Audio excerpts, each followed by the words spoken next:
Ole! Yes, Gerardo. This is the best one yet, isn't it?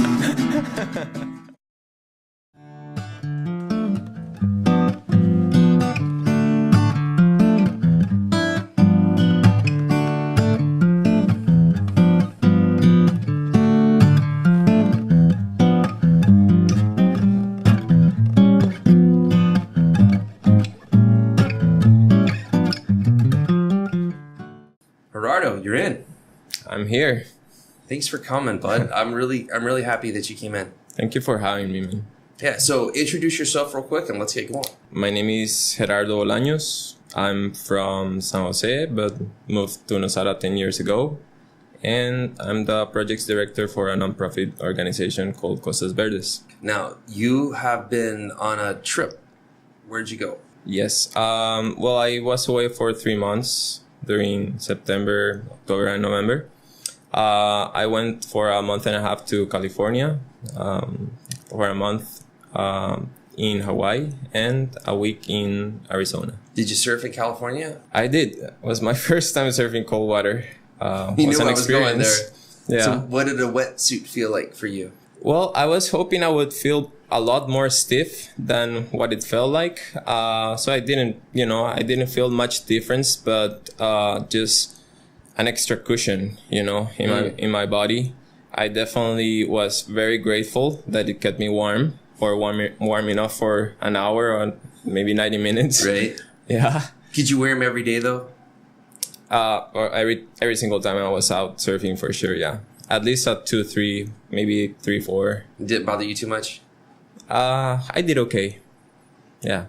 I mean, it's still cold, but I think wetsuits now are a lot better. Like, because my friends, I've been down here 10 years, and right when I left the States, wetsuits were getting a little bit better.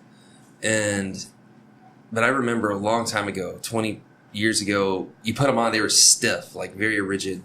For me, it was fine, but it definitely made me appreciate a lot more just wearing trunks. You know, once I got here, I was like, oh yeah, there's not a better feeling than just surfing shirtless and so in warm water. You can just stay there forever. But then the sun, Yeah, it's kind of hot here. Yeah. All right, so Hawaii, did you surf in Hawaii? Or sadly, no. Exploring? My intention was to go surf in Hawaii, among other stuff. But just before getting on my plane to Hawaii, I suffered an injury on my rib cage, on my left rib cage. So I was surfing, and the board flipped, and the rail hit me straight in the rib cage, and I was out of surf for like a month and a half. Oh man, sorry to hear that. Ribs hurt too. No worries. Things happens for a reason, and I'm kind of glad that happened, because that for sure let me enjoy my trip in a way that I was not expecting it. And just being in the islands is just, you have no idea of how much hikes and waterfalls and cool people you can meet, and just go have different sites, and I don't know, it's just like different experiences you can get. Free diving is amazing. It's definitely the most clear water I ever seen in my life, and I'm kind of glad it happened. I get you. So how did Hawaii compare to Costa Rica? I would say the water is a little bit colder. Here is warmer. The water's more clear over there. There's a lot more coral reefs over there, at least from this part of the country in Costa Rica. There's more concrete.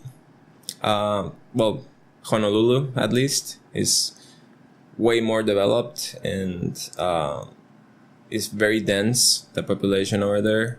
I really, really liked the culture and how Haoles respect the culture or try to blend in. I really like the Hawaiian people and how friendly and kind and they really are.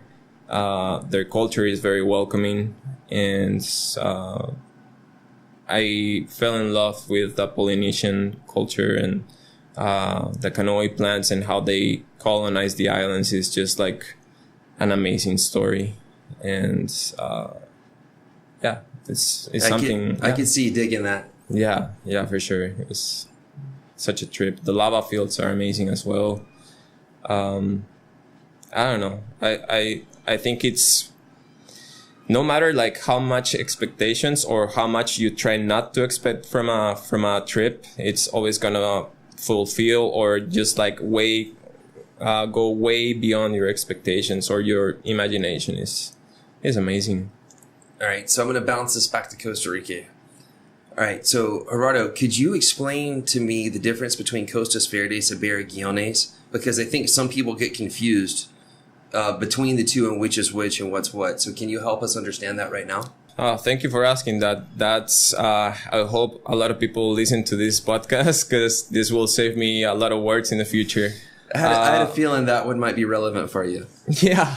Costas Verdes, let's say it's on top of BarriGuiones. Let's say BarriGuiones is a project under the umbrella of Costas Verdes. Okay, so there's Costas Verdes, and then BarriGuiones is one chapter amongst several under the Costas Verdes umbrella. You can call it a chapter, exactly. Okay. So Costas Verdes is a non-profit organization, and we focus or we dedicate ourselves to restore coastal ecosystems which have been highly devastated in the past because of cattle farming and other types of agriculture. Mm-hmm. And now this is throughout Costa Rica, or multiple countries, or... Well, our mission is to expand as much as possible because there was a lot of devastation in Costa Rica and as well as in Nicaragua and other countries in Central America for the same reasons. I mean, cattle farming was big the last century, and the devastation causes and the type of ecosystems are similar to each other. So if we get really successful at what we do and settle as a bigger organization than what we have been able to become so far, we dream of bigger than Costa Rica. I got sure. you. So it's Costa Rica right now, but you've got eyes on bigger things. Yeah. And no, I'll go ahead and thank you right now for entertaining the Nicaragua setup, because when you offered to come up and check out the area that we're interested in, that's really, really cool and very much appreciated. Yeah, thank you, man. So back to Nosara for the moment, though. So could you quickly explain the difference between Costas Verdes and BarriGuiones and what your setup is? All right. So BarriGuiones is a project belonging to an organization called Costas Verdes. Okay. So Costas Verdes created BarriGuiones. Costas Verdes manage and leaders BarriGuiones. And BarriGuiones is the project settled here in Playa Guiones, and for people to engage with, more directly than to Costas Verdes. I don't know what the right term is, but there's other projects like BarriGuiones elsewhere in Costa Rica. What are they called? Or what areas are they? We just, for now, work in two areas. So Guanacaste, or the Peninsula of Nicoya, is one. But actually our first project, and where we have been able to create more projects until today, is in the Central Pacific. Okay. Costas Verdes was first project was in Playa Hermosa of Garavito, next to Jaco, and we actually started there planting trees there in 2009. Okay. The project there is called Más Hermosa, like a cool more name. Beautiful beach, and that's how it was born. A couple years later, we created this project here in Guiones, which is our main project in Guanacaste. And we name it BarriGuiones. Now, my understanding of this area is it basically was all cattle field. Agriculture kind of came through and did what it does. And I'm not so sure people know the story of how things happened here. So can you fill us in on how the land around Nosara, all including the Playa de Nosara, how did that all come about to where it is today? Well, let's say like it was originally probably covered with a lot of diversity of plant life and forest all the way to the ocean. And we're talking 100, 200 years ago?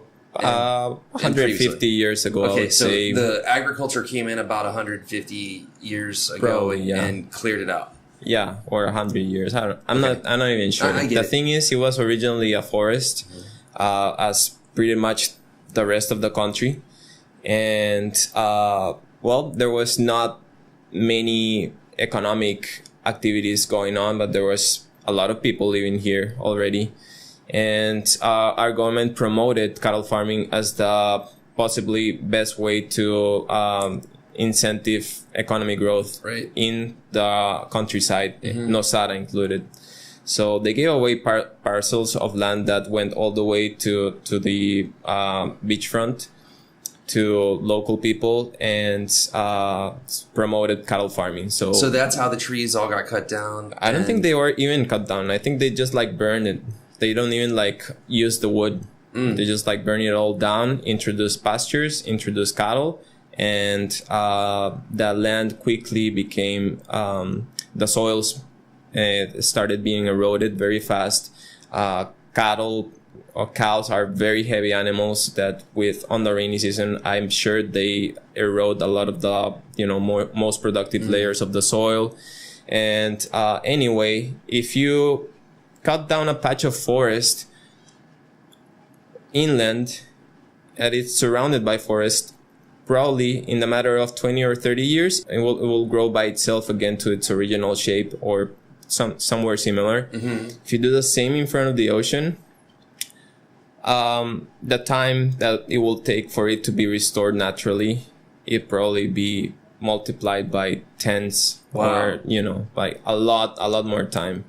And just because of the instability of the soils, like sandy textures, like the poor moisture retainment, and, it doesn't has as much as fertility as the land inside. And there's a lot of salt coming in from the ocean. And this is only stopped by the first layers of forest, So great genetical individuals, tree individuals will be the only ones surviving next to the ocean, after thousands and thousands of natural selectivity, or I don't remember. Natural selection. Natural selection, yeah. Our area basically wasn't even clear cut. It was just burned down, turned to cattle farms for a very long time. From my understanding, yeah. Okay, so I don't think most people visiting Nosara today, or even the people who live here, are aware these areas that we enjoy right now and have a lot of wildlife in. We were devoid of those trees and fauna and wildlife a very short time ago. Yeah, exactly. So my understanding of the story is they were going to do the golf course. The golf course never happened, obviously.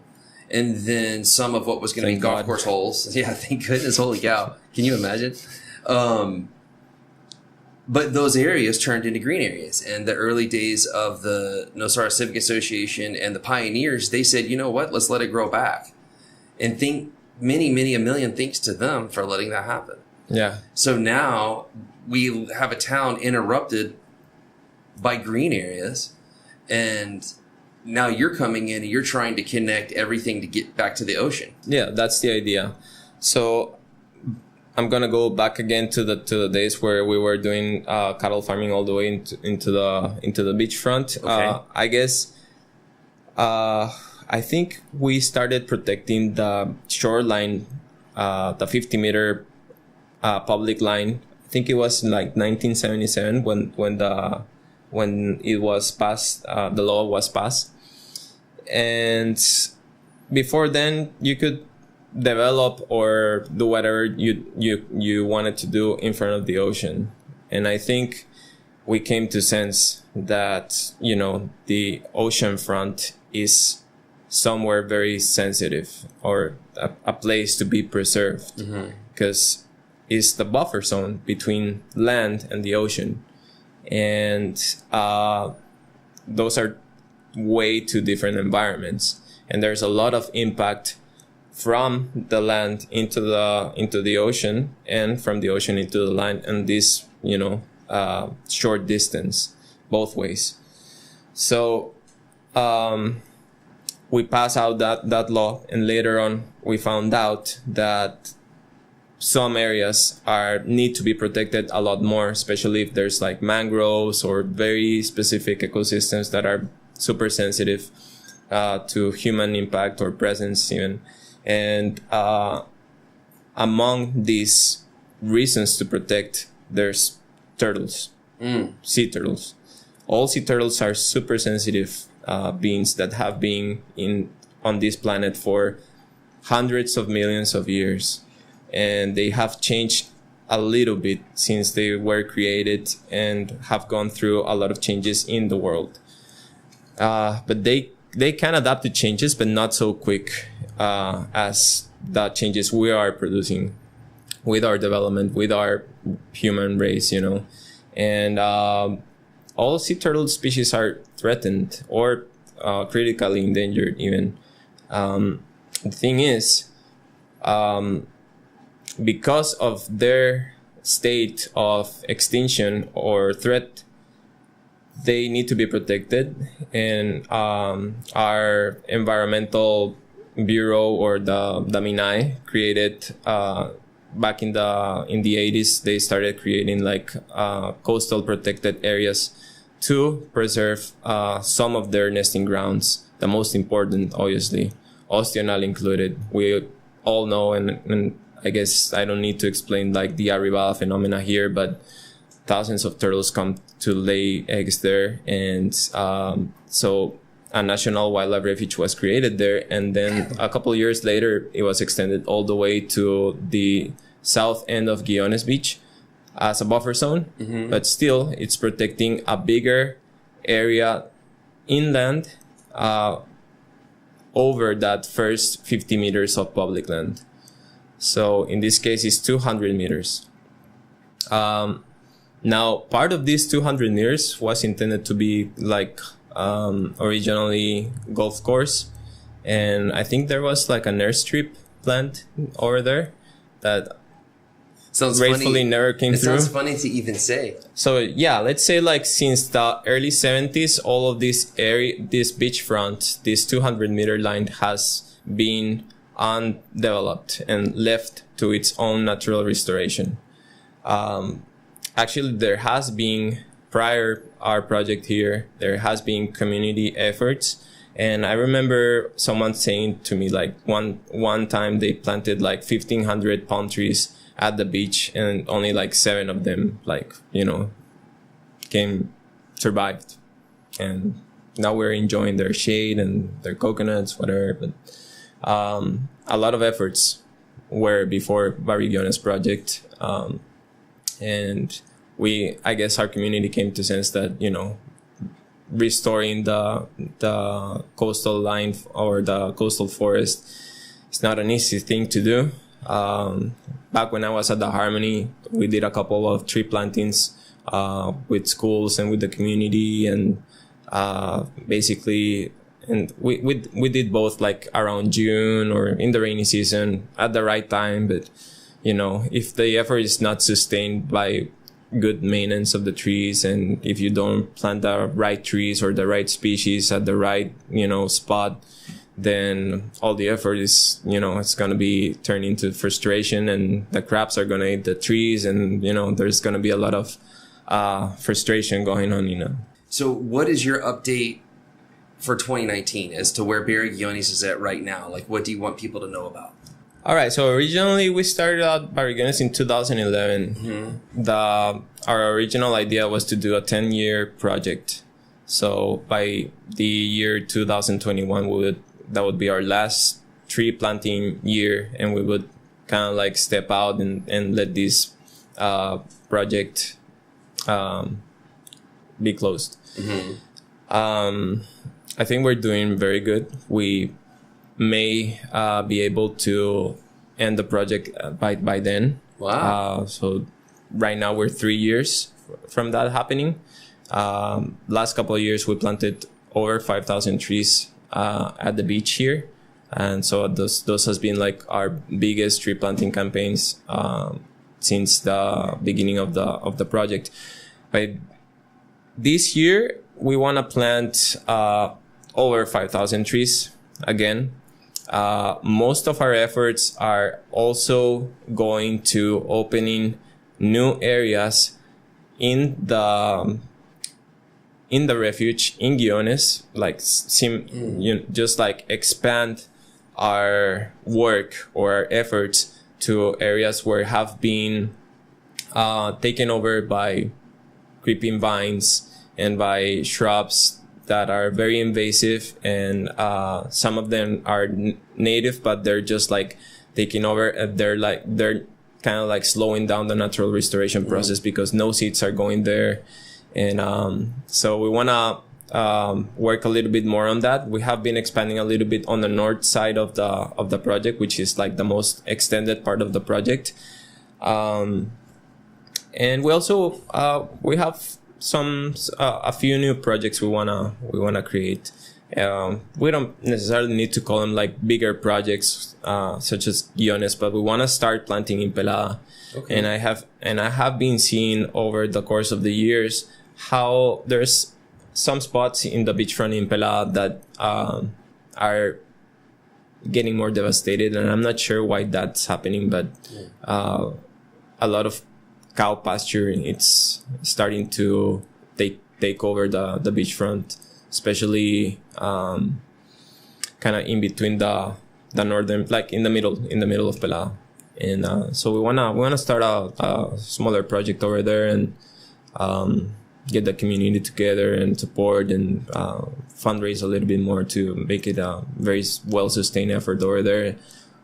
We also wanna start a project in Camaronal. We have done like collaborations with the Camaronal Refuge in the past, but we wanna make a bigger effort, a sustained effort as we wanna do in Pelada, as the one we have in Guiones.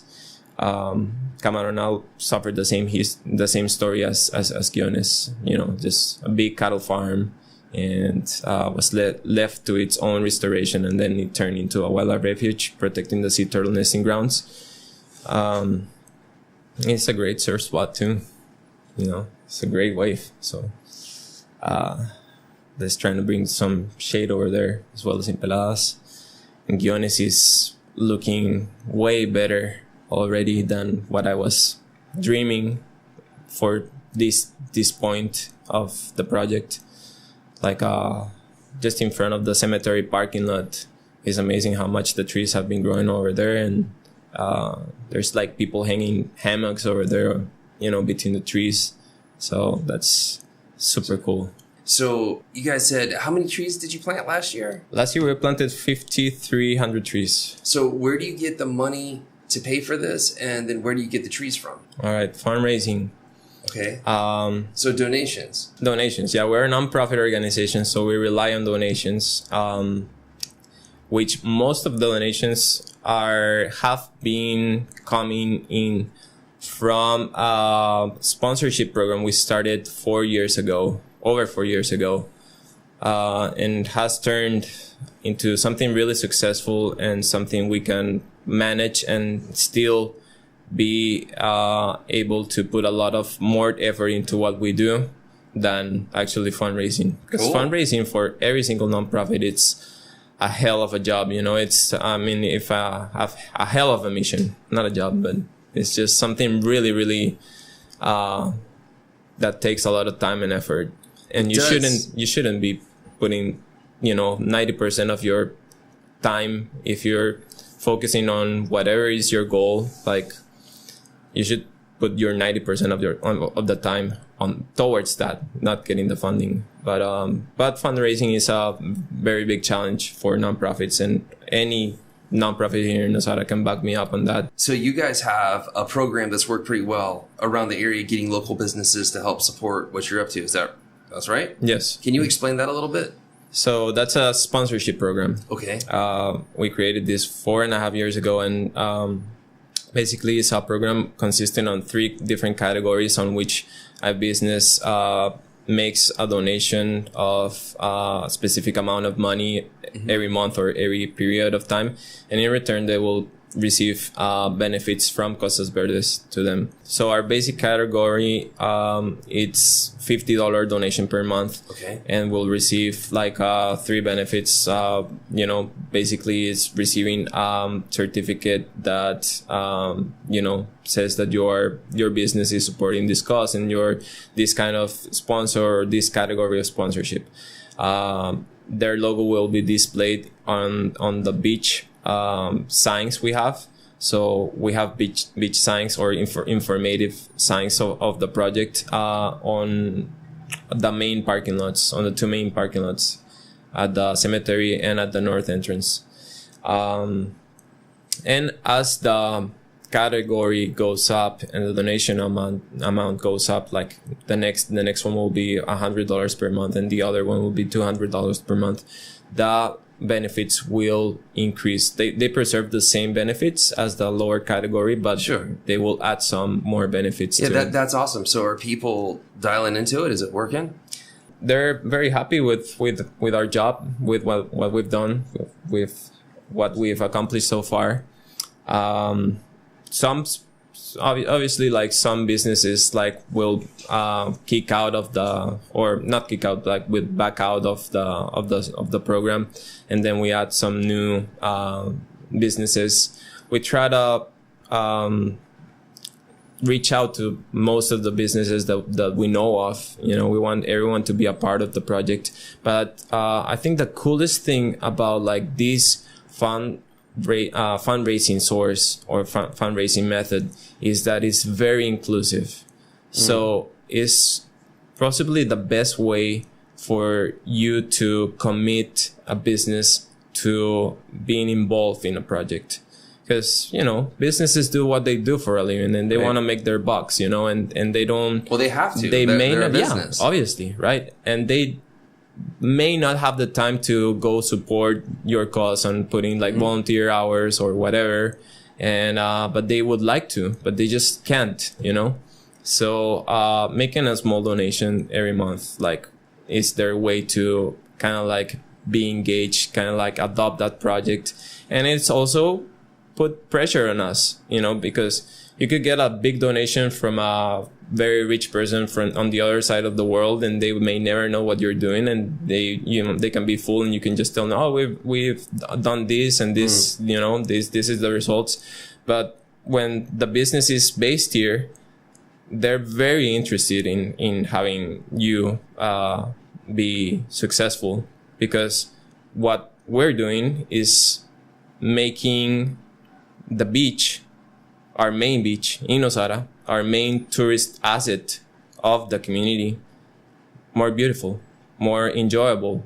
We're bringing back the shade. We dream of bringing back the monkeys. We're not yet, but we really trust that if things go good, we might be able to really bring back up beautiful coastal forest that will just increase the value of Guiones and Nosara as a tourist destination and as a coastal ecosystem as well. So having that pressure from a local business, and they really want to make this project successful, so they're gonna put pressure on you, and they're gonna be like, all right, like, we're making our bets on you, we're putting money, show me the results. We created this program not thinking about that, but it turned out even better just because of that, just because you see businesses really looking forward for you to have good results and for their beach to be more beautiful, you know.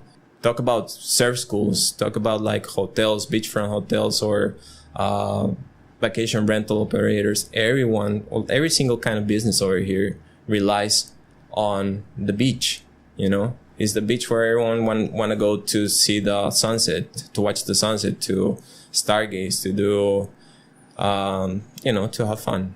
Gotcha. So let me ask you some questions. So if somebody is tying up a hammock between two trees that you guys have planted, does that make you happy or sad? Well, depending on how the tree's looking.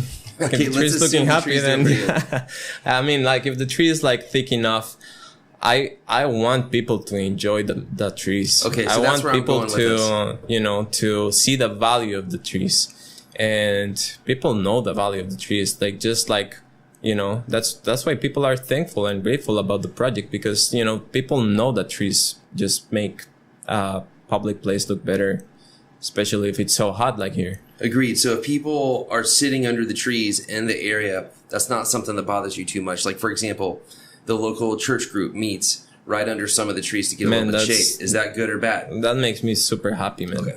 Super happy. Like, you know, for them not to have not having to use one of those shacks and actually sit down under the shade of one of our trees or a couple of trees. That's what it's about, man. That's awesome. It's for the people. Well, I'm glad for people to hear you say this, because sometimes there's some confusion out there. Like, this is years ago. Now the Civic Association has the pathways open, and it's really nice. But there used to be a very common belief around here of no pathways, don't go inside the nature preserve, don't touch it, don't do anything, leave that alone, and ruled with an iron fist. That turned a lot of people off. It scared a lot of people away from supporting community organizations, NCA in particular. So they don't have that policy any longer. Things are a little bit different. I think there's still some lingering confusion as to what your opinion on the matter was, and that's why I wanted to ask you the question. So no, for sure. I think, like, in closing, nature preservations is the most dumb thing we can do in order to change the culture and the people's mindsets. You know, we want to bring nature to people, and the best way to do it is to, well, educate them on not to spoil the place and not to, like, you know, negatively impact the ecosystem, but educate them and encourage them to visit.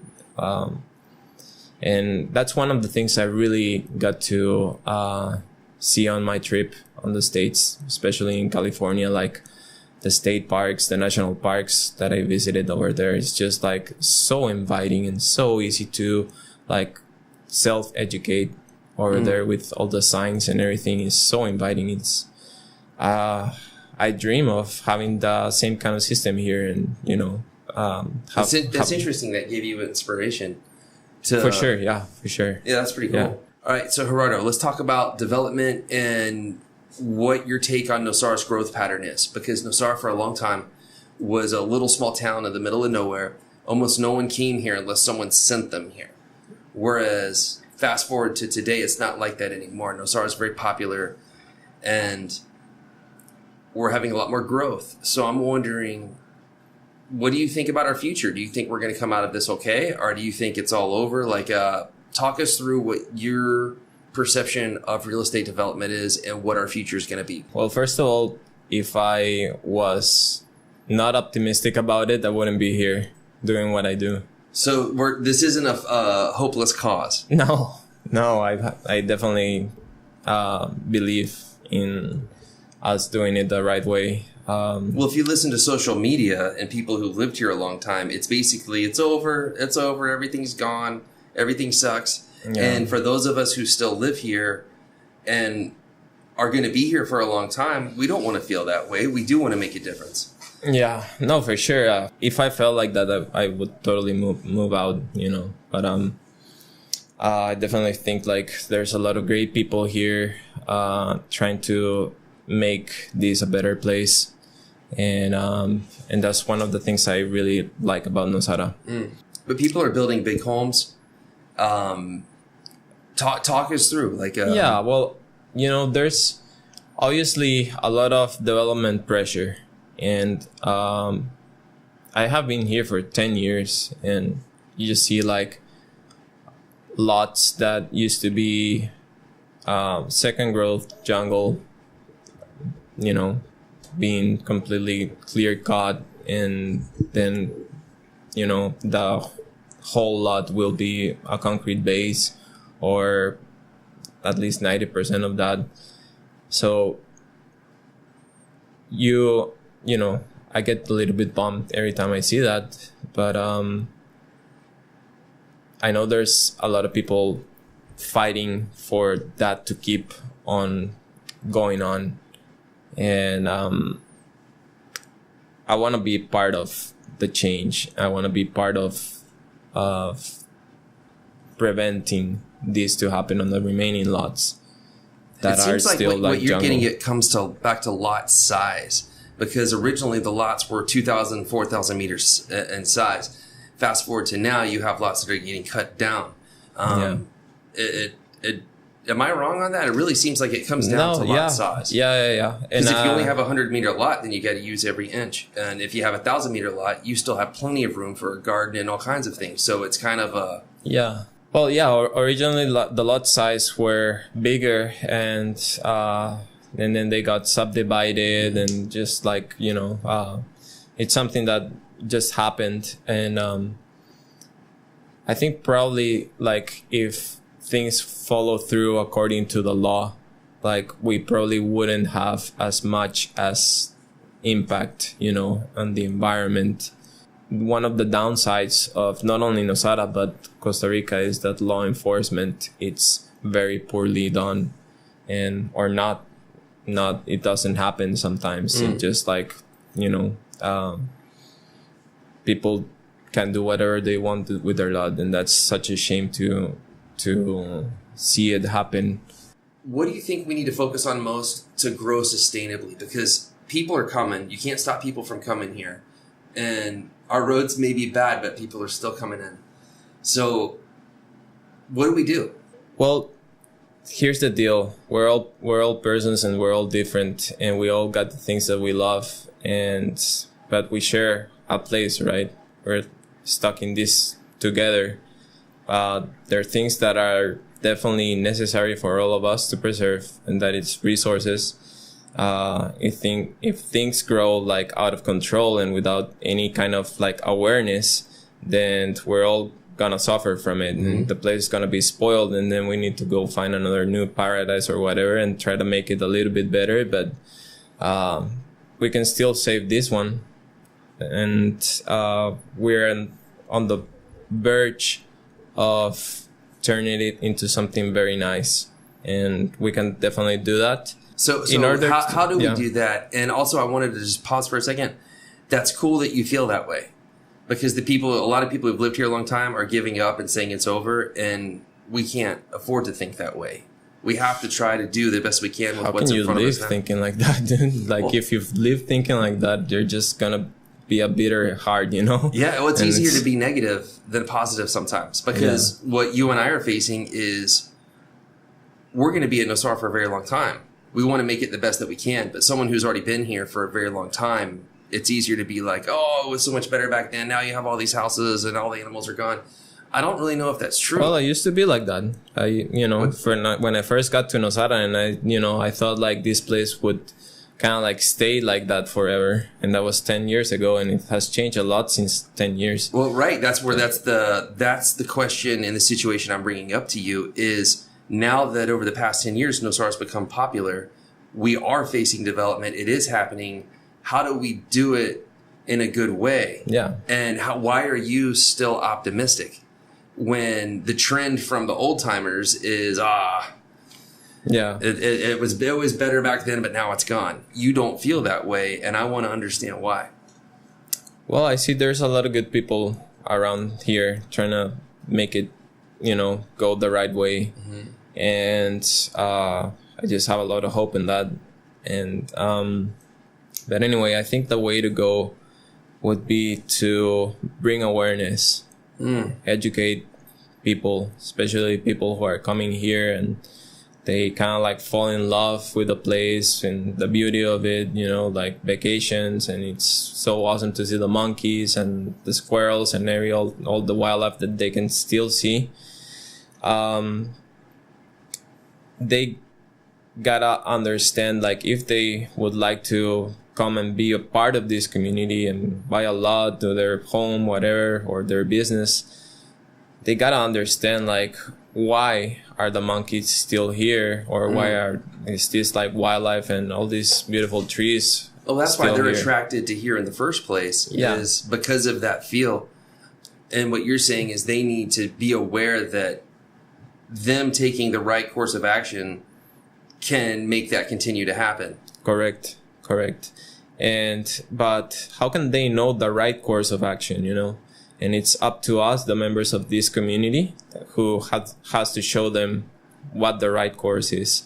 So we all need to understand what's going on. We all need to agree to preserve certain, like species of trees, or certain areas to preserve, or like not to cut down this path for monkeys or whatever. Well, you also, one thing I've always thought that was really neat about your service is you'll go to a property and you'll also consult people as to what trees to use, what trees not to use, and also explain the food sources, like don't plant a mango tree right by a transformer, and that type of stuff. So that's available, and you're still doing that, I'm assuming. Yeah. We still offer that, not to try to like dedicate to something different, but we do, spend some time advising. We want to still focus on what we're doing and make it bigger. Maybe like little flyers that you can give to the realtors, architects, project managers, and builders, like little.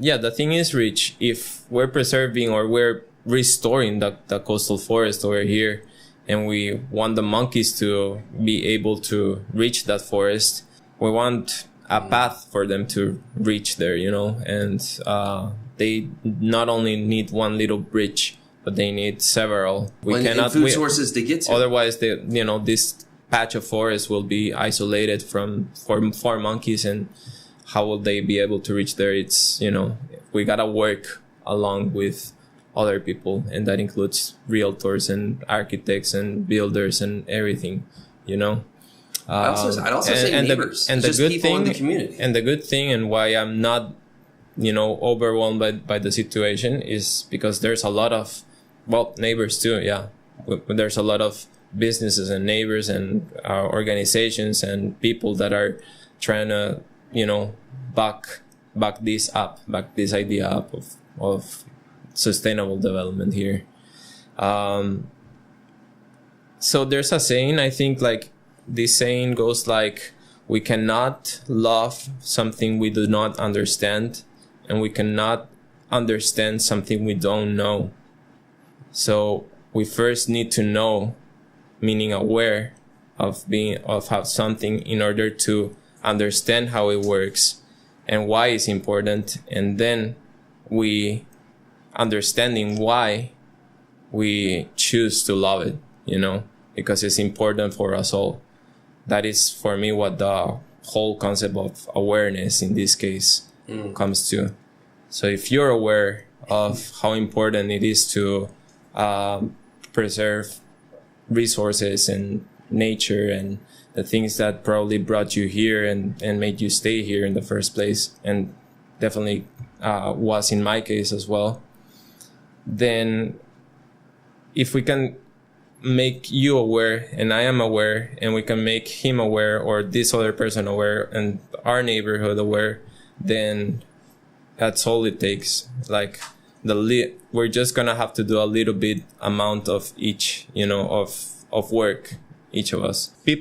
New people coming here, if they meet a realtor and the realtor wants to preserve, knows a little bit about the trees that this client is buying in his lot, and he can kind of be an influence for them to buy around the trees or build around the trees. And then he goes to the architects that this client is thinking, I really want to make a lot of I just want to put a lot of concrete here, or not that that's the dream, but if he first goes to the realtor, and the realtor kind of influence him into not doing that, and then he goes with the architect, and then the architect says the best way to keep your building fresh and to reduce the amount of AC usage is by keeping this tree and this other tree and this other tree, and this is the best thing you can do for your building, and it's going to preserve the materials and everything.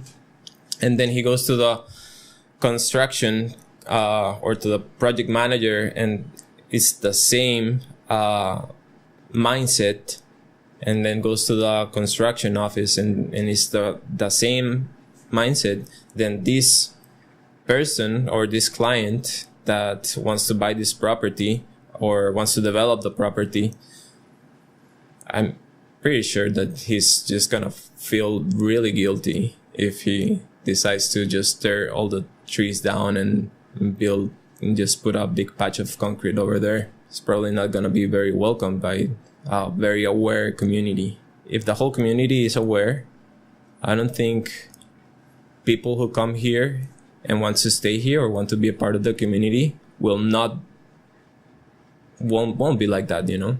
They just will try to do the things the right way, but we gotta know how to do things the right way. Besides trying to influence other people how to do the right way. I'd say so. It's gotta be something that we're all in. We can play an initial part of it, pioneer it, and we're definitely willing to do that. But all right, so things are growing. A lot of stuff's happening around here. What do we do to grow sustainably and make sure that Nosara is improving and not turning into an overdeveloped wasteland that we ruined? Well, I would say like possibly like one of the most important things to do is to standardize a process and, you know, like set up standards that will be adopted by every single real estate office, every single like architecture office, every single neighborhood, you know, every single construction company. Right, because getting all those people to work together is sometimes very, very difficult. You have a lot of small town politics, and this guy doesn't like this girl and vice versa and all this other nonsense. And what you're saying is that we need to let all of our political alliances down and work together for the greater good of Nosara. Exactly. That's all I'm saying. There's relationship problems between one office and the next, or like this project manager and this realtor or whatever. You know, that's, you know, just how small town goes. But whenever something is in jeopardy and it affects us all, it's just like this becomes like, you know, trash. This little drama here is just like put aside. You know, when things go bigger than our own little problems between us, this just like doesn't matter anymore. So we just gotta, I got you, work for the greater good. So awareness again, right? Yeah, we all wanna, you know, keep this place nice. Well, let me talk through it for just a moment. The person coming in wants nature to be here and likes the animals, likes the vibe that comes from it. The realtor needs to make a sale. That's how they make their living. They want to sell something, but I really don't think, I would be extremely doubtful that there's realtors out there who want to punish Nosara's environment.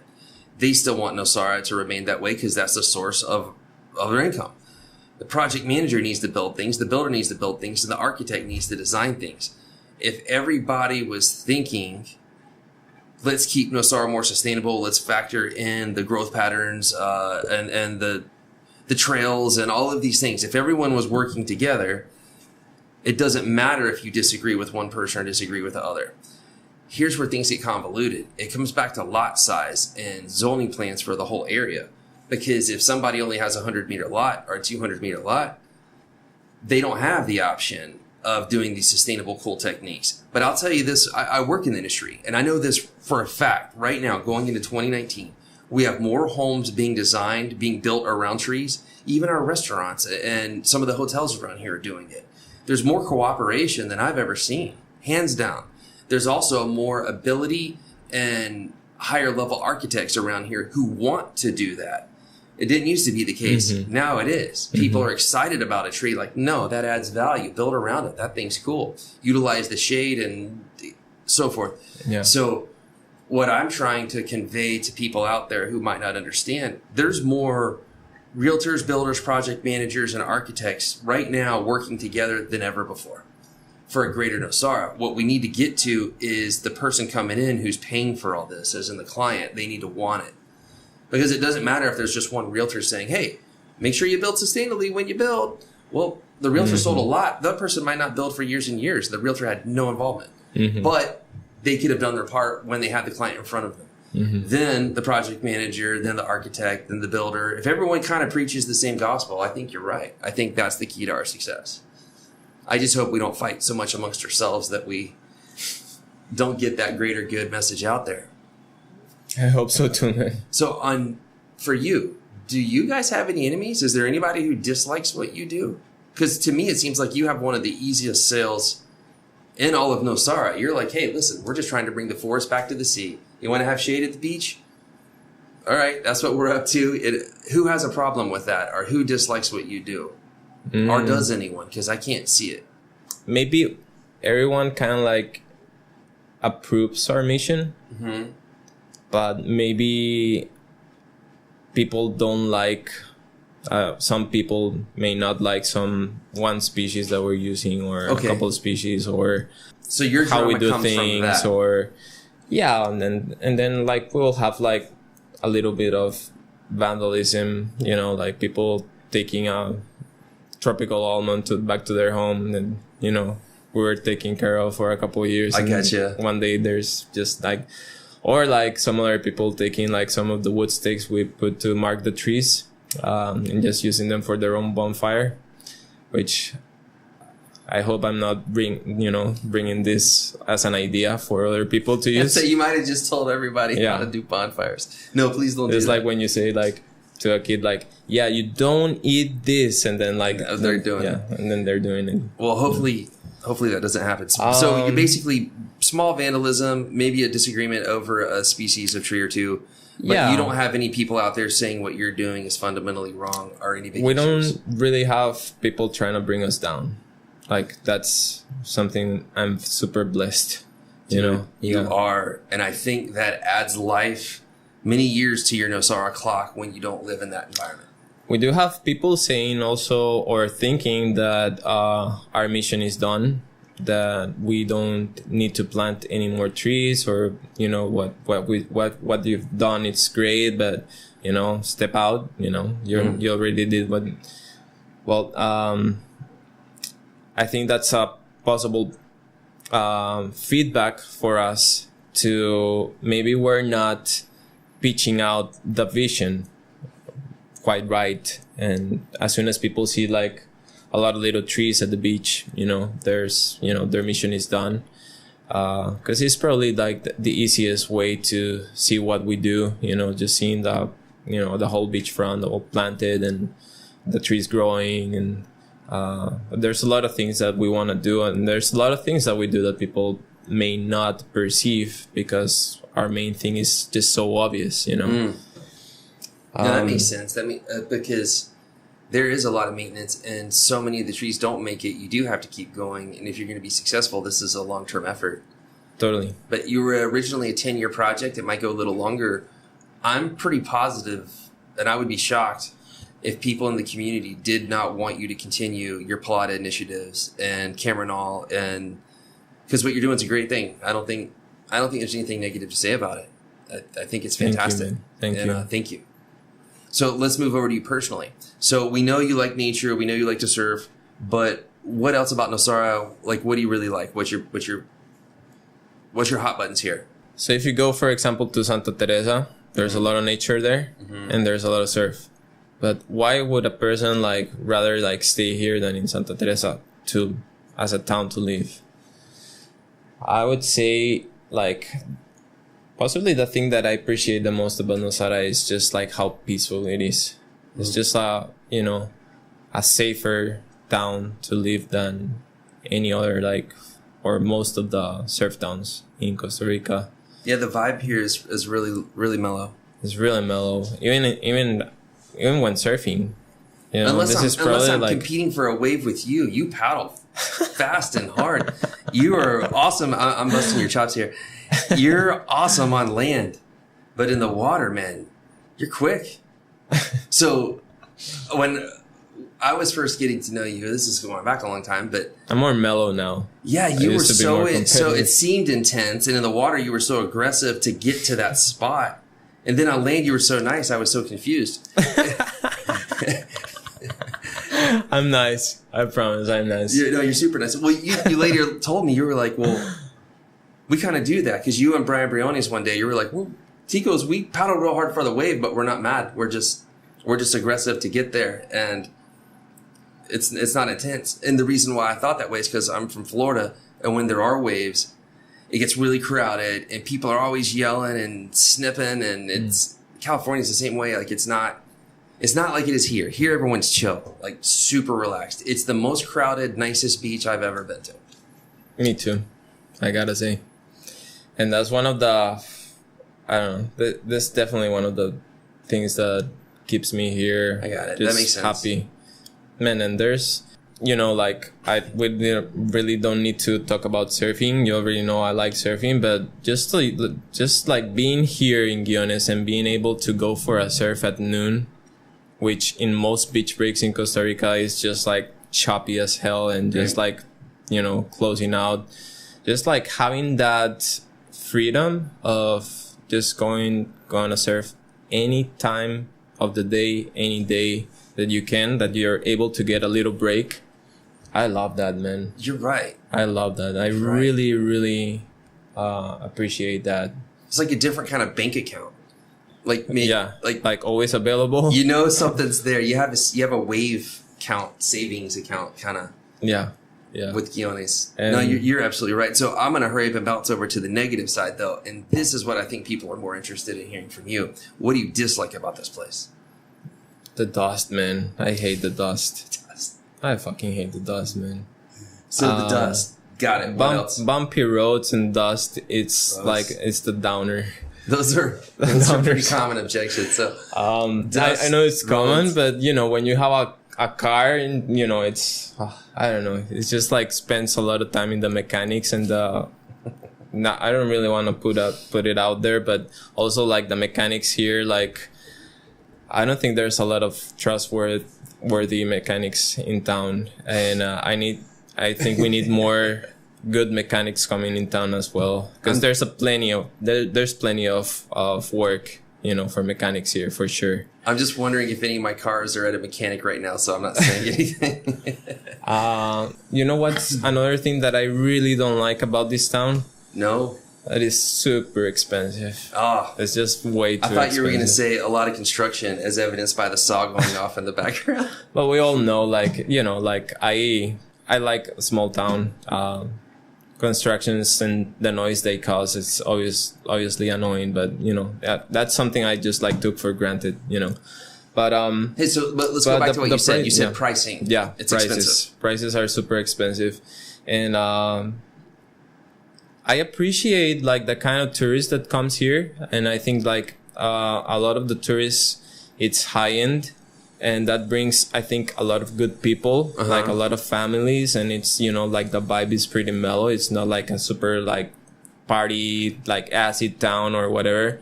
I like that, you know. Yeah, super chill, for sure. It's super chill. I really like that.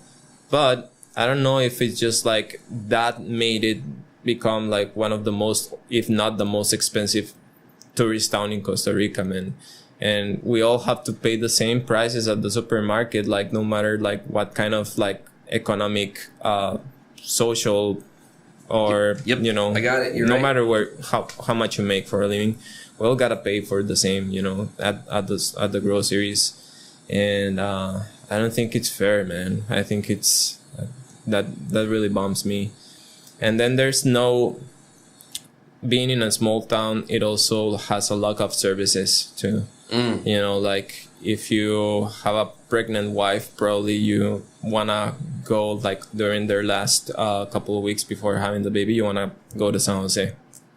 So that's a little bit of a bad thing of not having here. It's some of the services that would raise up. Right. Or bring up the level of comfortness of living here. There's more than there used to be, fortunately. For sure, yeah, for sure, and I'm grateful for that. But it's still a lot of things that would make it a more nicer town to live in. Having more supermarkets and like different like types of supermarkets would be cool. Like there's one called Pali or Maxi Pali that they have like lower prices and stuff. Like I think that would be way better for a lot of people here. And interesting to hear you say that. That's a trip. So next question. What are your 3 favorite restaurants, and what do you like to get there in no particular order? Oh man, we got a lot of restaurants here. I'm such a simple guy, man. I'm not fancy when cooking or eating. I just need a lot of food. I have fast metabolism, so definitely want a casal or something very Costa Rican, very camionero, as we say, like very filled plate. So, right, so let's hear it. Where do you... well, I usually go to Gaby's Play at Soda La Barra. Okay. At Jackie's. Yeah, right on. So it's really, really, really nice. It's good prices too. Affordable. Yep. What other places do you like? I think the best pizza in town it's La Luna's. I always... Luna. Yeah. That's just like, I can't afford to go to Luna very often, but when I do, I definitely go for the pizza. It's what a kind? Pizza. The goat cheese. Okay. Yeah, for sure. Gotcha. And then one more. I'm a pizza guy for sure. I'll have to say 2. So I'm a pizza guy. Okay. I really like Il Basilico. I don't know. I just go there. Makes sense. Which pizza there? Capresa. Okay. And then just a quick stop in Pura Pizza. Yeah, I gotcha. Yeah. They saved my ass a lot. So shout out to all those guys. Yeah, but all the pizzas here in town are quite good. I love all the pizzas. I love pretty much all the casados.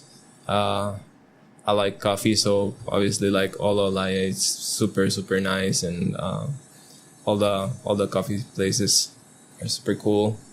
The beer places, I don't know. That's it for me, Gotcha. All right, so last question. Is there anyone you want to give a shout out to or a thank you, or anyone who's helped you along the way that you want to use this platform to?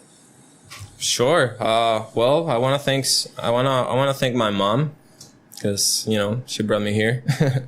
So cool. Shout out to your mom. My family, my friends, and every single person that has been for the good and for the bad in my life. Especially the people who had make it, difficult for me, which made me grow the most. But also especially for the people who has been super supportive and super stoked about what I do and about just people in my life I really like. I also want to thank my 2 dogs. That's like the most love I get every day. I'll let them know. They're my life, man. They're my life. And I want to thank you for hiring me, man. No, thank you for coming on. This is so cool. And hey, when you guys, I'm gonna have you back, and we'll get you back, and we'll do a special gig for your next couple initiatives, like when you need some attention. Yeah, we'll do round 2 and 3. Well, that's the whole thing with fundraising; it never ends, right? Doesn't matter what donation you got today; you need another one tomorrow. Exactly. And you guys are doing great things with your donations. So also thank you to Costas Verdes and for the people who supports Costas Verdes. That's like, we do something that is really, really cool, and I totally believe in, and I endeavor my mission in life for that. So thank you, Costas Verdes. Thank you, supporters of Costas Verdes, people who sponsor, who donates, who take their time to get their hands dirty and go to our nursery or go to the beach and plant a tree, and just like people who thank you, Gato, for the pipas at the Costas Verdes tours, and for the coconut fiber. Thank you, everyone. Thanks everyone for listening too. All right, bro. Thanks again. Awesome. Peace.